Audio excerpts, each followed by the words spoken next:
ఇళ్ళల్లా బుడ్డ పిల్లగాళ్ళు ఆడుకునేటందుకు తీరొక్క తీరు బొమ్మలు, 3 చక్రాల సైకిళ్ళు, చిన్న చిన్న మోటార్ సైకిళ్ళు కొనిస్తుంటారు. ఇక ఈ నడుమైతే పిల్లలు కూసోని నడిపే కార్లు, జీబులు కూడా అమ్ముతున్నారు. వెనకట గవన్నీ ఉండేనా?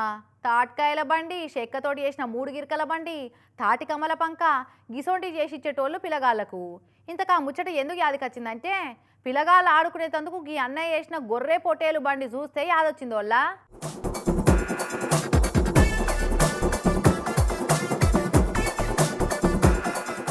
పోలా అద్రిపోలా ఐడియా.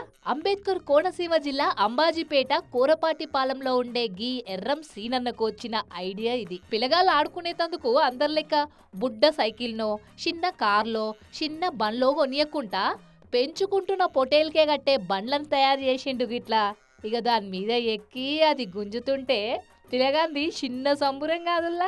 ఎన్నడిస్తుంటే చూడలేదు కదా. కొత్త కొత్తగా అనిపించేటాలకు మురిసిపోతున్నారు. ఇంతకీ ఐడియా ఎట్లొచ్చిందో ఈ సీనన్నకు. నేను కార్ మెకానిక్ చేస్తున్నాను. కార్ మెకానిక్ చేస్తూ నాకు పశువుల మీద ఇంట్రెస్ట్ కలిగి ఇట్లు కూడా మేపడం జరుగుతుంది. అదేవిధంగా మా పిల్లలకి ఆడుకుంటాకి బండి తయారు చేశాను. పొట్టెల బండి అయ్యింది. మెకానిక్ పని చేస్తాడట గీ సీనన్న. గా టాలెంట్ ఇక్కడ చూపించినట్టున్నాడు. వెనకట ఎడ్ల బండ్లు, గుర్రాల బండ్లు ఉండే కదా, ఇప్పుడు చూద్దామన్నా కనిపిస్తలేవాయే. ఇక వీటిలకనే తయారు చేసినట్టున్నాడు. కానీ బుడ్డ బండి, దానికి తగ్గట్టు ఈ తెల్లటి బుజ్జి పొట్టేలు మస్తున్నది కదా చూస్తందుకు.